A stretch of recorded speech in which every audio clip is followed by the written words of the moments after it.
Boa tarde, povo amado. Estou aproveitando esse domingo novamente na presença do Senhor para falar um pouquinho mais sobre a Bíblia, né? Para estar novamente fazendo mais um vídeo para ser introduzido nesse canal. Após 60 dias sem gravar nenhum vídeo, eu estava reestruturando a minha mente, eu estava é, revendo alguns pontos da minha vida. Eu vi que o que eu fazia não estava bem feito, o que eu fazia não estava coerente com o que eu deveria, com o que eu desejava estar fazendo para Deus, que é falar da Bíblia, falar desse livro que nos dá uma direção como servos do Senhor, para poder ensinar pessoas que servem a Deus, pessoas que ainda não conhecem a Deus. Eu fiquei um tempinho reestruturando a minha mente, eu precisava fazer algo melhor do que eu estava fazendo. E por isso veio um certo desânimo, veio alguns problemas, mas eu não tinha desistido do canal. Eu estava só revendo algumas coisas. Ainda não consegui como eu queria, mas estava demorando um pouco. Como eu queria melhorar o canal, melhorar a condição dos vídeos, melhorar a minha capacidade de aprendizagem para poder estar passando, mas vou começar aos poucos. Vou humildemente começar aos poucos com aquilo que Deus realmente tem colocado na minha vida, tem colocado um propósito muito grande no meu coração, que é aprender para falar para o povo dele. Só que toda pessoa que quer falar algo precisa estar um pouquinho mais aprofundado, precisa entender um pouquinho melhor, porque estamos vivendo uma época onde existe muita desinformação, muito engano, principalmente nos meios de telecomunicações, não telecomunicações, nos meios de internet, vamos dizer assim, né, os meios de mídias sociais voltados exclusivamente para a internet. Há muita desinformação, há muito engano e há muito trabalho feito explicitamente para ganhar dinheiro. E o meu propósito não era ganhar dinheiro simplesmente. O meu propósito também era ensinar esse livro. Eu nem sei se um dia vou poder estar ganhando dinheiro ou não no canal, mas o propósito primário do canal que eu abri é estar ensinando Bíblia para aqueles que Deus permitir de ver e assistir os vídeos. Hoje vou estar falando do livro de Jeremias 14. Do livro de Jeremias, vou estar usando o capítulo 14 como texto base, onde diz assim, na Almeida Revisada: Palavra do Senhor que veio a Jeremias a respeito da grande seca. Anda chorando, Judá, as suas portas estão abandonadas e de luto se curvam até o chão, e o clamor de Jerusalém vai subindo. Os seus poderosos enviam as crianças buscar água, estes vão às cisternas e não acham água, voltam com seus cântaros vazios e decepcionados, e confusos cobrem a cabeça. Por não ter havido chuva sobre a terra, ela acha deprimida, e por isso os lavradores decepcionados cobrem a cabeça. Até as servas no campo têm as suas crias e a abandonam, porquanto não há erva. Os jumentos selvagens se põem desnudos nos altos e ofegantes sorvem o ar como chacais. Os seus olhos desfalecem porque não há erva. Posto que as nossas maldades testificam contra nós, ó Senhor, age por amor do teu nome, porque as nossas rebeldias se multiplicaram, contra ti pecamos. Ó esperança de Israel, o Redentor seu, no tempo da angústia. Por que serias como estrangeiro na terra e como viandante que se desvia para passar a noite? Por que serias como homem surpreendido, como valente que não pode salvar? Mas tu, Senhor, está em nosso meio, e somos chamados pelo teu nome. Não nos desampares, assim diz o Senhor sobre este povo. Gostam de andar errantes e não detêm os pés. Por isso o Senhor não se agrada deles, mas se lembrará das suas maldades e lhe punirá o pecado. Disse-me ainda o Senhor: não rogues por este povo para o bem dele. Quando jejuarem, não ouvirei o seu clamor, e quando trouxerem holocaustos e ofertas de manjares, não me agradarei deles. Antes eu os consumirei pela espada, pela fome e pela peste. Então disse eu: ó Senhor Deus, eis que os profetas lhes dizem: não verás espada, nem tereis fome, mas vos darei verdadeira paz neste lugar. Disse-me o Senhor: os profetas profetizam mentiras em meu nome. Nunca os enviei, nem lhes dei ordem, nem lhes falei.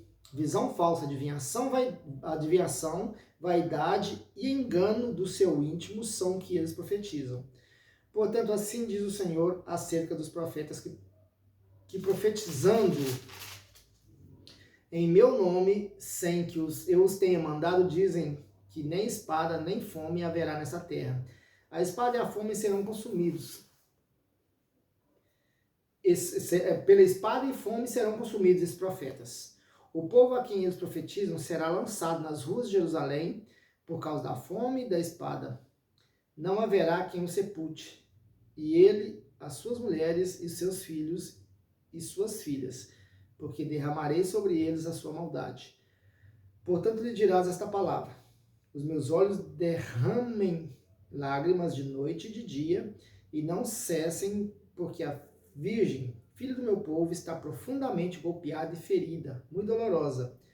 Se eu saio ao campo, eis aí os mortos à espada. Se entro na cidade, estão ali os debilitados pela fome.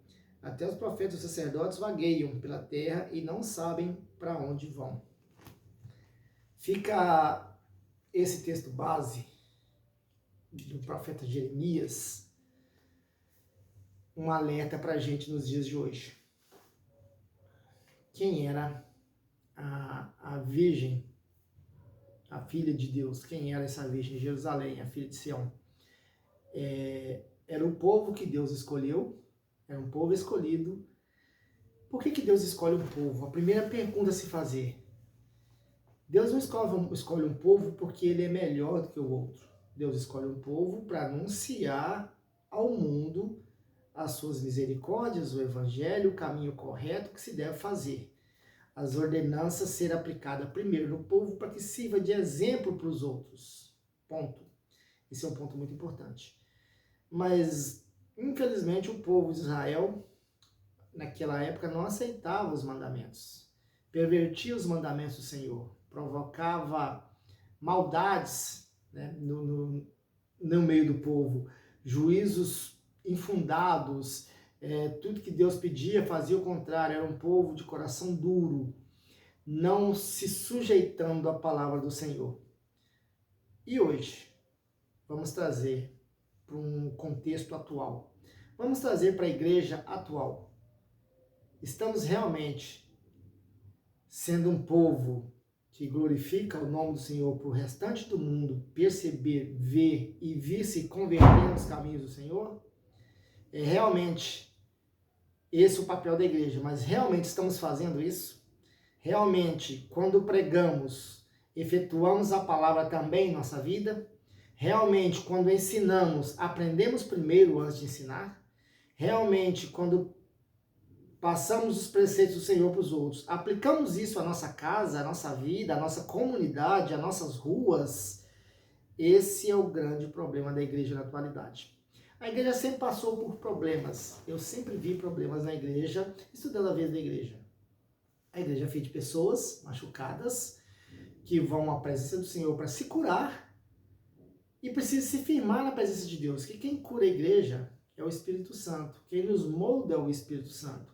Mas por causa das nossas rebeldias, de ensinamentos falsos, doutrinas errôneas, pensamentos humanos no meio, apesar que os pensamentos humanos vai estar sim na igreja, mas pessoas que não se deixam dirigir pelo Espírito de Deus, não deixam se tomar decisões voltadas dentro da Bíblia, eles começam a ensinar coisas que eles não praticam na vida deles. Nós não praticamos em nossas vidas. Vamos colocar a igreja, vamos colocar todo mundo no contexto da igreja. Hoje nós ensinamos e não praticamos. Hoje a igreja do Senhor ensina, mas não pratica. Profetiza só o que é agradável ou às vezes usa profetiza para manter a igreja debaixo de um medo. Não estou falando da igreja total, num contexto total. Claro que existem muitos homens de Deus. Como Elias, o profeta Elias, quando clamou a Deus pela morte, Deus falou assim: existem 7.000 joelhos que não se dobraram a Baal. Claro que existem muitos fiéis no nosso meio. Claro que existe gente que estão mais tranquila no nosso meio, mas existem pessoas ainda melhorando esse meio termo. E nós estamos passando por uma geração complicada, onde nós não temos tempo, nós não tiramos tempo para a comunhão, para a palavra de Deus. Nós, todos nós, pior, inclusive pessoas que deveriam estar ensinando. Passei por uma crise atual, justamente o Arlindo, né? Eu me vangloriava de poder ter lido a Bíblia mais de uma vez, mais de 4 vezes, a Bíblia totalmente, e por graça do Espírito Santo, não pela minha capacidade, ele me mostrando mais e mais, e eu também entrei em crise, porque eu também comecei a perder o meu tempo com Deus, meu tempo de comunhão, eu não tinha mais tempo, era trabalho, era sobrecarga, era muita coisa, eu culpava muita coisa, mas na realidade a gente só começa a culpar, porque há tempo para todas as coisas, né? Nós temos que aprender a gerir o nosso tempo. E a igreja hoje, ela passa por uma ferida muito grande, uma ferida de falta de tempo. Você não tendo tempo, você não tem comunhão com Deus. Você não começa a separar um tempo para Deus. Isso é com toda a igreja. Ninguém precisa arrotar, ser melhor que o outro, se não vigiar, é toda a igreja. A igreja brasileira, ela passa por extremos muito grandes nas atualidades. O Arlindo crê que Deus está fazendo um grande mover na igreja, Deus vai remover tropeços na igreja e vai purificar a sua igreja, como sempre fez, o Espírito Santo sempre fez e agora não é diferente. Vai haver um limpa na igreja brasileira, onde Deus precisa trabalhar os nossos corações. Igrejas que ensinaram muita religiosidade, muito apontar do pecado na vida do outro, mas não santificação na sua própria vida. Hoje é muito comum as pessoas se perderem o que é santificação. Santificação é uma transformação interna perante Deus. Primeiro, interna perante Deus. Obedecer a palavra de Deus. Aquele que se achega ao Senhor se santifica. Aquele que se afasta do Senhor perde um pouco a sua santificação. Por quê? Porque a carne toma conta. Aí começa a usar o intelecto carnal, não o intelecto de Deus, não os dons que o Espírito Santo passa, não começa a ser movido pelo Espírito Santo. Não foi diferente naquele tempo onde Jeremias foi alertado, no contexto de Jeremias, onde Jeremias foi um profeta que passou por um problema muito grande, porque foi um profeta chamado numa época muito ruim. Todos os profetas passaram por problemas, né?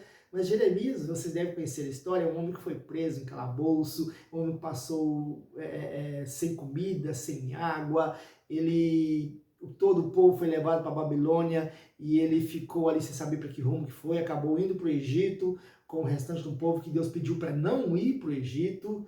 Ou seja, o que se traduz a isso? Não volta para o Egito, ou seja, não volta para o mundo, não volta de onde você veio, não importa como você vai vir. O processo de santificação é transformação. Esse alerta para os profetas nos dias de hoje. Bom, e aí, profetas nos dias de hoje? É a grande confusão do pessoal. Hoje existem 2 tipos. O profeta como ministério de profeta, ministério profético, e palavra de profecia. As pessoas confundem muito isso. Existem profetas que se dizem profetas, que não são profetas. Como que se vem a palavra de profecia? Bom, deixa eu fazer um rascunhozinho aqui, vamos ler. O ministério de profeta, a função primária do ministério de profeta é ensinar a verdade e interpretar a palavra de Deus.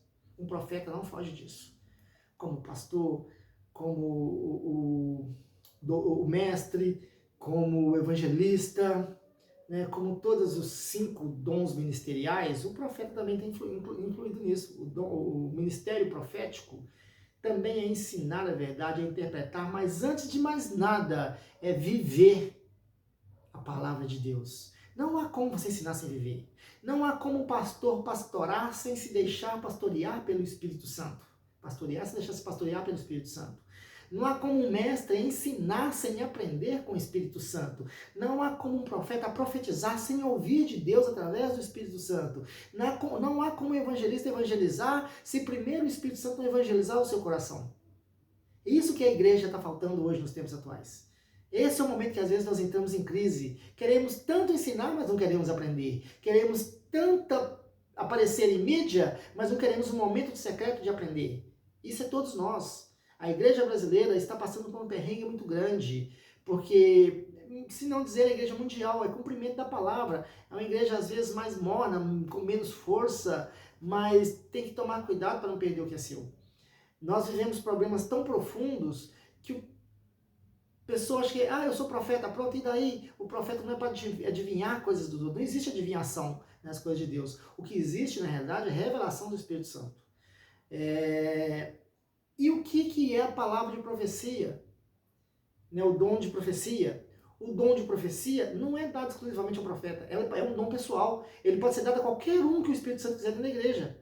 Então, todo mundo que vai ter um dom de profecia, ele é profeta? Não, não é.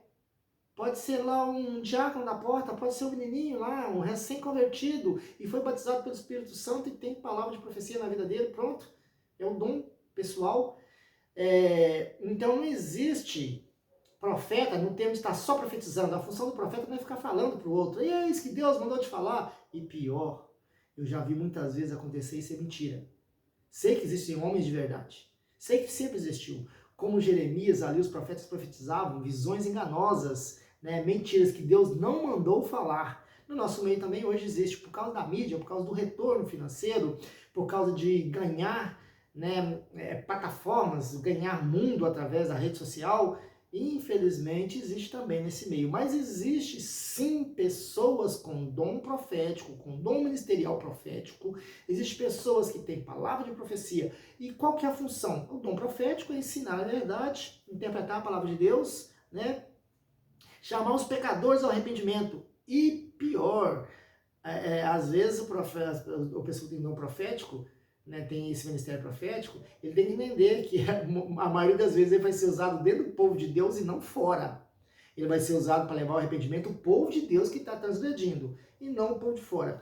Ele sim é usado para prever acontecimentos perante uma revelação. E alertar a sua geração e a geração vindoura. Eu lembro da época de um presidente X, um pastor, ele profetizou isso, aquilo outro, e aquilo não aconteceu. Não era a função dele profetizar que fulano ou que Bertano ganharia. Era a função dele alertar o que poderia acontecer, talvez, se fulano ou Bertano ganhasse. Não é que ele era um homem de Deus, não era isso. É porque ele estava, às vezes, colocando o seu coração ali, profetizando que não deveria, profetizando algo que vem do coração. Eu já vi profecias no púlpito que não eram de Deus. Vinha do coração, do ego, da vontade de acontecer. Às vezes até da vontade inocente de querer que aquilo aconteça na vida das pessoas. Mas não adianta fazer isso sem ter a revelação do Espírito Santo. Por quê? Porque você vai se frustrar, vai frustrar pessoas que ouvem revelações, porque não é de Deus, é do homem, aí não se cumpre. Fala assim, Deus não é fiel. Não, Deus é sempre fiel. Ele não mandou que falasse. E quando ele manda, você tem que falar, não tem jeito. Mesmo com dano da sua vida, com dano próprio, você tem que falar, não tem jeito. E qual que é a função do dom de profecia? Ele é um dom pessoal. Ele não é exclusivamente um dom ministerial. Ele não é um dom ministerial, ele é um dom pessoal. A pessoa pode não ter ministério nenhum dos 5 dons ministeriais e pode ser usado no dom de profecia. Qual que é o problema? Não existe problema nisso. Então, profecia só pode ser falada do profeta. Não é isso. Qualquer um pode profetizar, desde que ele tenha recebido esse dom do Espírito Santo. É tranquilo, porque diz lá em 1 Coríntios 14, versículo 3, o seguinte: mas o que profetiza fala aos homens, edificando, consolando e exortando.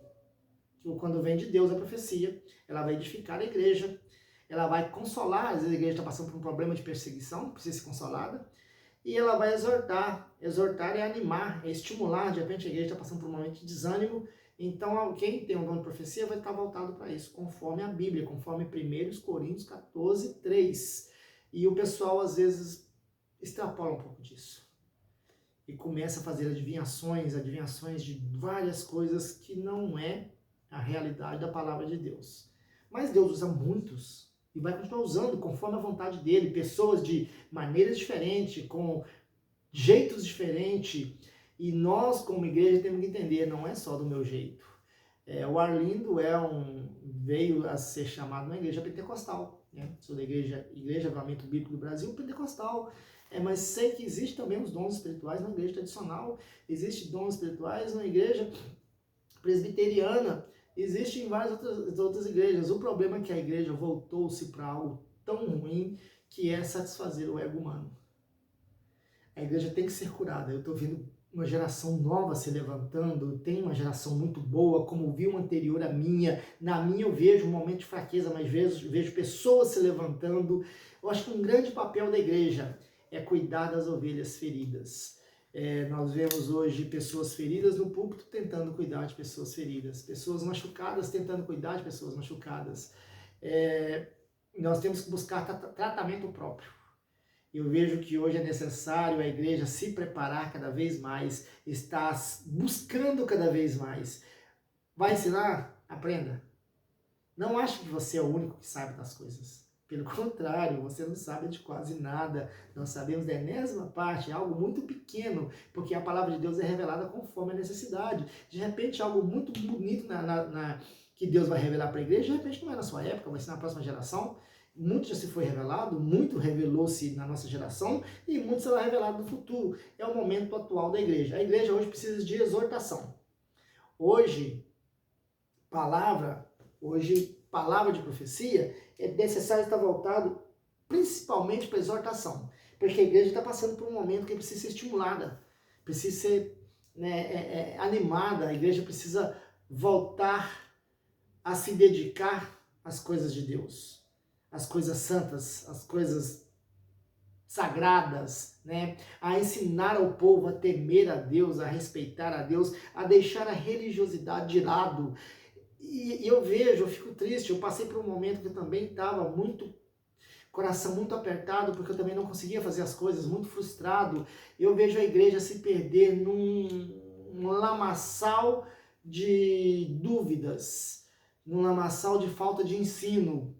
Eu vejo pessoas no púlpito pregando apenas o machucado, o coração machucado dela, não curando ninguém, não ajudando ninguém, está se esforçando. São pessoas que foram machucadas lá atrás e que de repente não houve pessoas para ajudá-las a se recuperar. Eu vejo a minha igreja hoje fazendo um trabalho muito bonito de edificar almas, de ensinar, de preparar pessoas. O grande problema da liderança é ter medo de uma pessoa estar preparada do lado dele. Eu vejo isso hoje em todas as igrejas. Claro que não estou falando de um total de pessoas, eu vejo homens de Deus maravilhosos. Porque uma pessoa, quando está se aflorando do seu lado, está subindo no ministério do seu lado, qual é a sua função de mais experiência? Estar até do lado dela e ajudá-la, para ela não se perder. Não sei se vocês lembram, quando Paulo foi separado, o Espírito Santo disse assim: separa-me, Paulo e Barnabé, a obra a que eu tenho chamado. Por que vocês acham que o Espírito Santo separou Paulo e Barnabé? Paulo era um homem maravilhoso, voltado para as coisas de Deus, mas era muito inexperiente. Barnabé já era um homem provado, era um homem que sabia lidar com as coisas de Deus e com o problema que o mundo traria para as coisas de Deus. Então Barnabé, o Arlindo acredita. Então, a leitura que o Arlindo faz disso, que no período que Paulo e Barnabé andou, era Deus ensinando Paulo através de Barnabé. A sua função é fazer novos líderes. Mas se você é um líder doente, você vai fazer liderança doente. Se você é um líder machucado, você vai fazer liderança machucada. Se você é um líder religioso, liderança religiosa. Se você ouve o Espírito Santo e deixa se conduzir pelo Espírito Santo, fará lideranças conforme você vive. Entenda a responsabilidade que você tem numa liderança. Entenda que quando eu abrir um canal para falar da palavra de Deus, é a responsabilidade que você tem. Era esse o meu momento de confusão, era essa a minha tristeza, por onde eu fiquei 2 meses sem fazer um novo vídeo. Onde eu parei, eu vivia momentos que eu não sabia o que fazer mais e veio um desânimo. Mas eu lembrei logo, se Deus me deu essa função, se Deus me deu a condição de estar falando da Bíblia dele, de estar interpretando, de estar lendo, de estar buscando o Espírito Santo, é minha função falar para vocês. Você não vai fazer nada sem Bíblia e oração. É impossível. É impossível você fazer alguma coisa para Deus sem comunhão com a palavra e com a oração. Você vai fazer a sua obra, não é de Deus. Porque no momento que você se machucar, olha, um mestre, ele vai ser confrontado mais cedo ou mais tarde. Um pastor, ele pode ser confrontado mais cedo ou mais tarde. O evangelista, o profeta. Só que uma pessoa curada, quando ele vai tratar com pessoas machucadas, o interessante, estava pregando não sei para quem esses dias, ou comentando com alguém. Quando você pega um animal na rua machucado, vamos dizer um cachorro que foi atropelado. Quando você leva a mão no cachorro, a primeira atitude do cachorro é te morder. Não é simplesmente colocar do lado e falar assim, me socorre. Não, a primeira atitude de um cachorro é te morder. Por quê? Porque foi muito machucado. Ele está com medo de ser machucado de novo. Então, não estou dizendo que as pessoas que vêm para a igreja é cachorro, não me entenda mal. Estou citando só um exemplo. Quando vem alguém para a igreja todo machucado, a primeira atitude de confronto de um pastor com essa pessoa é atacar o pastor. Por quê? Porque a pessoa está machucada. E aí vai um pastor todo machucado tentar corrigir uma pessoa dessa. A pessoa ataca, o que ele faz? Ele está machucado, ele machuca de volta. Em vez de ele usar a Bíblia, ele usa eu sou experiente, eu sou assim, eu sou aquilo. Ele esquece do amor que tudo suporta, né? Do amor que tudo tolera. Ele esquece da passagem de Paulo. Ele não lembra disso, ele lembra assim, comigo não, eu sou líder. O povo de Deus tem que estar preparado. E hoje, nós somos, conforme a carta de Hebreus, sacerdócio real. Qual que é a função do sacerdócio? A função do sacerdócio real é falar daquele que nos enviou. Agora, se nós só mostramos para pessoas um Cristo que machuca, um Cristo que agride, um Cristo que se defende de tudo e não se deixa ofender, como que vamos trazer uma igreja a ser curada? Como que vamos trazer pessoas machucadas do mundo para a igreja para curar? Se nós não curamos a nós mesmos, se nós não passamos por transformação em nós mesmos, porque o ser humano, o processo de santidade é esse, é transformar a nossa mente em mente de Cristo, conforme a mente de Cristo. Se você não se deixa transformar, você vai transformar quem? Se você não se deixa melhorar, quem você vai melhorar? Se você não se deixa pastorear, quem você vai pastorear? Se você não se deixa ensinar, você vai ensinar o quê? Os seus preceitos? O seu eu acho? Nós ensinamos o que Deus traz. Na realidade, esse vídeo hoje é um desabafo muito grande do Arlindo, de como eu me senti esses dias. Mas tem uma função, se cure. Deixa Deus agir na sua vida. Agora, Deus vai confrontar áreas tão profundas, tão arrebentadas, que na hora que tocar vai doer. Quando você pega um animal atropelado, quando você pega ele para levantar, vai doer. Vai doer sim. Mas você não está pegando para matá-lo, você está pegando às vezes para encanar uma perna, para arrumar, para voltar esse animal a estar no convívio dos outros animais dele. Então o que Deus está fazendo às vezes é tocando uma área machucada nossa para curar, para nos voltar ao convívio do povo de Deus. Se nós simplesmente revidarmos a cura do Espírito Santo, ele não vai conseguir curar. Se nós revidarmos ao trabalhar do Espírito Santo, como que ele vai nos moldar? Como que vamos moldar a nossa mente segundo a mente de Cristo? Como vamos profetizar coisas de Deus para poder exortar? Como que vamos ser profetas se profetizamos apenas vaidade, conforme o capítulo 14 de Jeremias, só aquilo, visão falsa, só aquilo que vem do nosso engano, do nosso coração? Então como que vamos ajudar a igreja? Pior, vamos estar arrastando a turma, acelerando a turma para os caminhos errados. Porque eu me pergunto, quanto que a igreja já se transformou o bairro? E transformar bairro, irmãos, não estou falando plantar árvore, não estou falando isso aí, o mundo faz. Nós temos pessoas maravilhosas nas prefeituras, biólogos, engenheiros florestais, ou pessoas de comunidade que fazem isso maravilhosamente. Transformar o seu bairro é você primeiro ser exemplo. É você primeiro viver a Bíblia, porque você vai ser o mais massacrado para eles entenderem que Deus transforma, que você não agride de volta, que você ajuda a restaurar. Eu tenho vivido isso por um período, eu tenho passado por isso e agradecido a Deus, porque às vezes quando somos machucados, confrontados, na realidade nós estamos nos restaurando para restaurar pessoas. Porque quando tocamos alguém ferido, é certeza que você vai ser atacado. É certeza, isso é certeza. Agora, se você é experiente nessa área, se você já se deixou curar, você entende que o que está te atacando, ele está com medo, ele está se defendendo. Estenda sua mão, vá com cuidado, vá com calma. Profetize aquilo que Deus colocar no seu coração, ou aquilo que você ouvir do Espírito Santo, principalmente. Porque pessoas às vezes falam assim, Deus colocou no meu coração, e às vezes é verdade, sim, é sensação do Espírito, eu sei disso, pregadores famosos falam, mas a carne também coloca no seu coração. Qual que é o filtro para isso? As pessoas não usam. O filtro é a Bíblia. Profetize só conforme a Bíblia. Deixa o Espírito Santo usar, porque ele nunca vai usar algo contra isso aqui. O Espírito Santo nunca vai usar.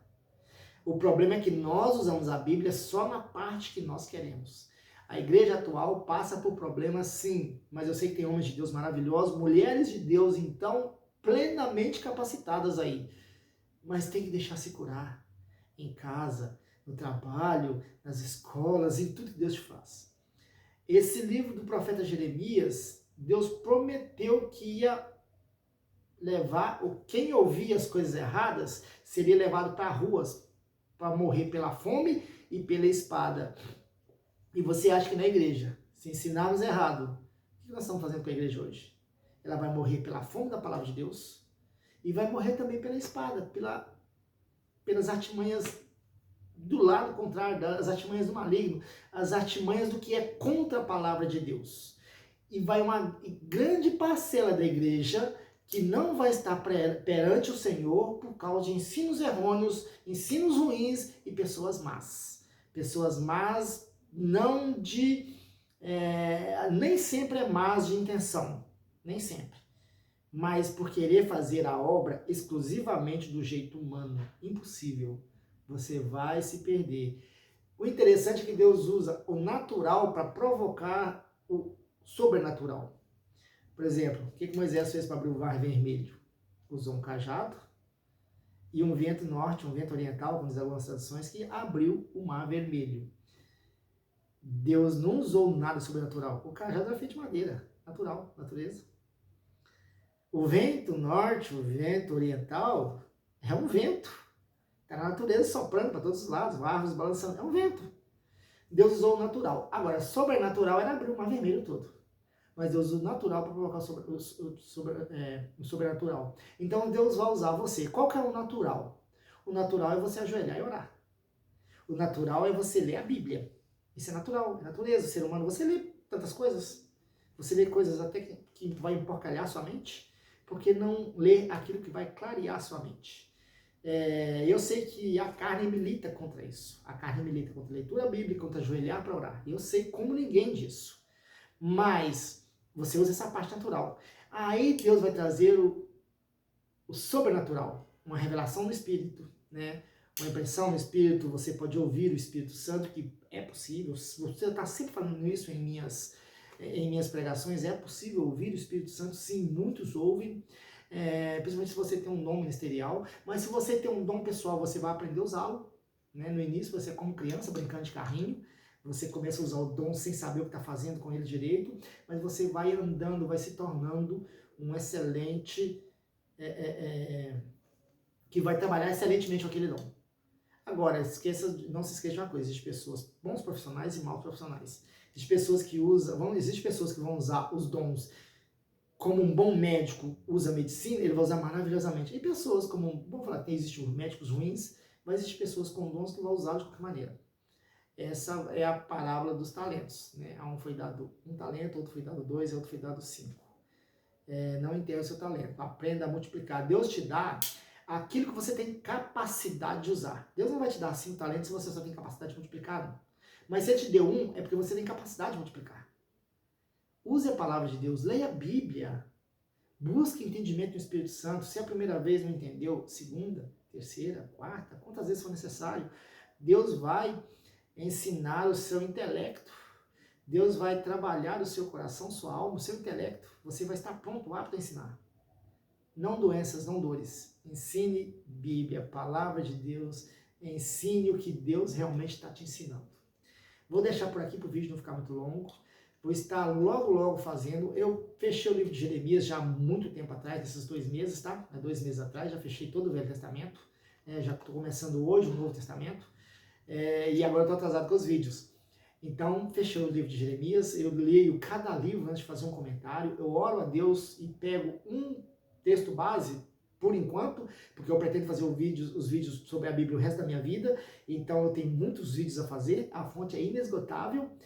Mas por enquanto, nessa primeira empreitada, eu pego um texto base de cada livro lido. Então, esse foi o texto base do livro do profeta Jeremias, capítulo 14. Principalmente voltado para a filha, a Virgem de Deus, a filha de Sião, voltado para Jerusalém, que era o povo de Deus, e hoje voltado para a igreja, que é o povo de Deus. Não se esqueça, igreja. Jerusalém teve que ser derrubado, o templo derrubado. Naquela época o templo foi derrubado. Hoje o templo de Deus somos nós. Não espere ser derrubado primeiro. Se edifique, fale as coisas de Deus. Porque se precisar, Deus derruba, tá? Se precisar, Deus vai jogar ao chão. Se precisar, Deus vai trabalhar esse templo também. Mas Deus é misericordioso, Ele está dando tempo para a igreja se corrigir. Para a igreja se posicionar, se prontificar e o ego sair da igreja. Porque o único eu que é válido na igreja é o eu sou, é o El Shaddai, é o Senhor Jesus. O nosso eu, se ele prevalecer, o Espírito Santo consegue trabalhar. Antes de fechar o vídeo, vou pedir um favor a quem está ouvindo os vídeos. Eu não sabia, realmente eu não sabia, mas tem um algoritmo no YouTube que quando você dá um like ou joinha, esse algoritmo ele passa os vídeos para as outras pessoas. Eu não sabia disso, estou dizendo que eu estou tentando melhorar no que eu posso, mas eu gostaria que mais pessoas ouvissem os meus vídeos. Então, se você ouviu o vídeo até o final e achou relevante, vai ensinar talvez um pouquinho de algumas coisas a outras pessoas, dê um like, dê um joinha pra gente, para que esse vídeo alcance outras pessoas, porque o YouTube repasse para outras pessoas. Repito, o meu intuito não é ganhar dinheiro. O meu intuito é fazer aquilo que Deus me pediu para fazer, é passar um pouco sobre a Bíblia para os outros. Eu agradeço a atenção, dou um tchauzinho e já já vamos estar nos encontrando de novo.